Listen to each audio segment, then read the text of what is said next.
সুপ্রিয় দর্শক, শিক্ষক নিয়োগ দুর্নীতি কাণ্ডে কালীঘাটের কাকু ইতিমধ্যেই জামিন পেয়েছে, কিন্তু জামিন পেয়েও শেষ রক্ষা হয়নি ধূর্ত কাকুর। কারণ তাকে তার বাড়িতেই থাকতে হবে, তার সঙ্গে কোনো অপরিচিত ব্যক্তি দেখা করতে পারবেন না। এমনকি কালীঘাটের কাকু বাইরে কোনো জায়গা বের হতেও পারবে না। আর তার জন্য কালীঘাটের কাকুর নিরাপত্তায় রয়েছে কেন্দ্রীয় বাহিনী। আর এই আবহে শিক্ষক নিয়োগ দুর্নীতি কাণ্ডে কালীঘাটের কাকুর অডিও ক্লিপের তথ্য ফাঁস করে একেবারে রাজ্য রাজনীতিতে শোরগোল ফেলে দিয়েছে কেন্দ্রীয় তদন্তকারী সংস্থার সিবিআই আধিকারিকরা। সিবিআইয়ের চার্জশিটে স্পষ্ট উল্লেখ রয়েছে, জৈনিক অভিষেক ব্যানার্জি কালীঘাটের কাকুর কাছে 15 কোটি টাকা চেয়েছিল। তবে কোন অভিষেক ব্যানার্জি চেয়েছিল সেই নাম কিন্তু সিবিআই প্রকাশ করেনি। এই নিয়ে চরম ক্ষোভ প্রকাশ করেছে তৃণমূলের second in command Abhishek Banerjee. তাকে চক্রান্ত করে ফাঁসানো হচ্ছে বলেও তিনি দাবি করেছেন। তবে এই শিক্ষক নিয়োগ দুর্নীতি কাণ্ডে অভিষেক ব্যানার্জির নাম বুদ্ধি করে জড়িয়ে দিয়েছিলেন কালীঘাটের কাকুই। কারণ কালীঘাটের কাকু পরিষ্কার বলে দিয়েছিলেন যে আমার সাহেবের গায়ে কেউ হাত লাগাতে পারবে না। আর কে তার সাহেব, দর্শক আপনারা ভালো করেই জানেন। এরপরই লিপস অ্যান্ড বাউন্সের সূত্র ধরে শিক্ষক নিয়োগ দুর্নীতি কাণ্ডে একাধিকবার অভিষেক ব্যানার্জিকে জেরা করেছে কেন্দ্রীয় তদন্তকারী সংস্থার সিবিআই আধিকারিকরা। আর এবার নিয়োগ দুর্নীতিতে অভিষেকের পর ফের এক বড় সড়ো বোমা ফাটালো সিবিআই। এবার সিবিআইয়ের লিস্টে নতুন বড় মাথাদের নাম। ঠিক কী তথ্য উঠে এসেছে সিবিআইয়ের চার্জশিটে দর্শক আবার দেখুন।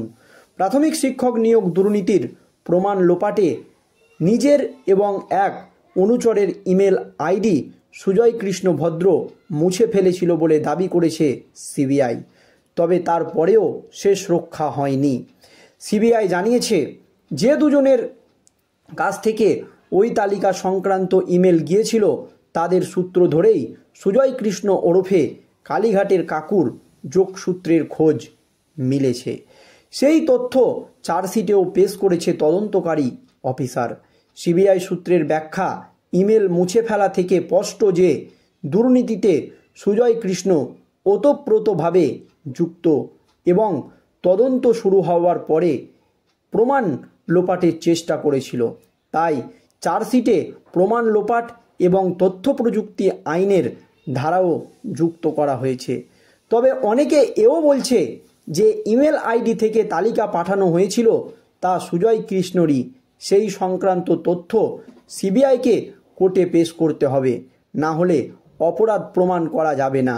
সিবিআই অবশ্যই ইমেল মোছার পাশাপাশি লেনদেনের হিসেব, লেখা ডায়েরি এবং কথোপকথনের রেকর্ডিং সহ মোবাইল ফোন নষ্টেরও কথা চার্জশিটে উল্লেখ করেছে। চার্জশিটে সিবিআই জানিয়েছে, প্রাথমিক নিয়োগে 157 জন অযোগ্য প্রার্থীর নাম তালিকা দয়াল হাজরা নামে সুজয় কৃষ্ণের এক দালাল ইমেল মারফত লিপস অ্যান্ড বাউন্সের সংস্থার এক মহিলা রিসেপশনে পাঠিয়েছিল।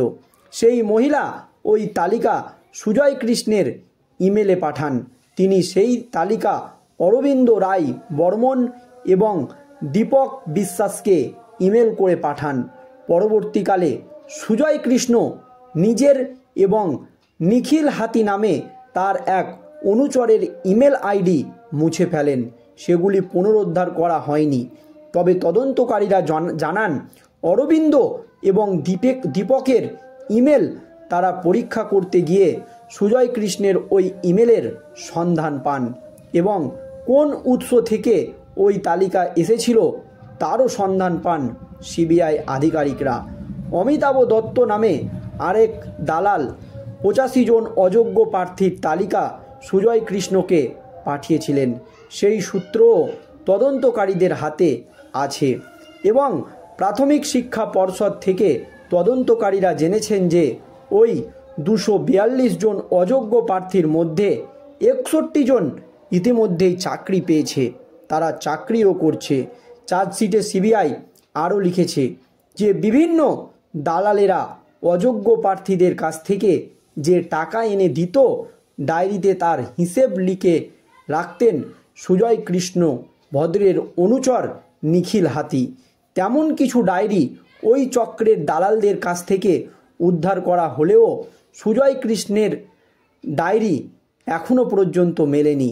ইতিমধ্যেই সিবিআই দাবি করেছে যে তারা এই মামলার তদন্ত ভার নেওয়ার পর ওই ডায়েরি সুজয় কৃষ্ণ নষ্ট করে দেন। শেখ আব্দুল সালাম নামে এক দালালের ফোনে টাকা লেনদেন সংক্রান্ত কথোপকথনের রেকর্ডিং ছিল।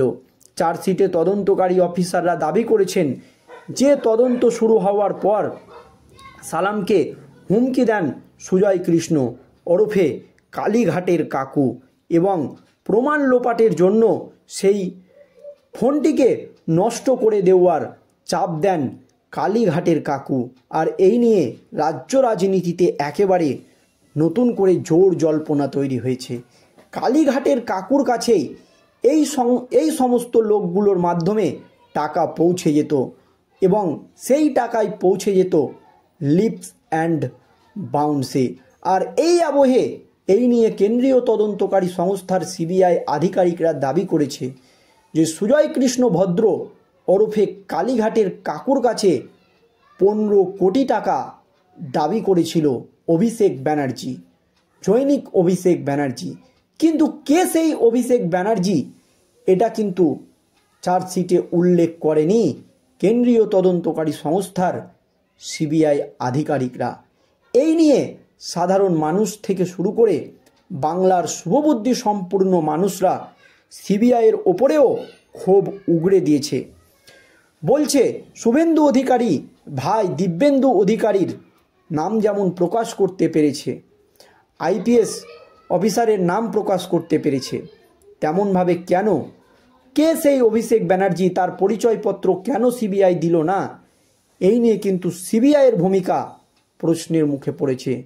আর এই আবহে প্রমাণ লোপাট যে কালীঘাটের কাকু করত তাও কিন্তু সিবিআই চার্জশিটে প্রমাণিত হয়ে গিয়েছে। দর্শক, এই শিক্ষক নিয়োগ দুর্নীতিকাণ্ডের জাল আরও কত দূর পর্যন্ত বিস্তারিত আছে তা জানতে গেলে আরও গভীর তদন্তের প্রয়োজন এবং সঠিক তদন্তের প্রয়োজন। দর্শক, এই নিয়ে আপনাদের কি মতামত অবশ্যই ভিডিওর কমেন্ট বক্সে জানাবেন। ধন্যবাদ।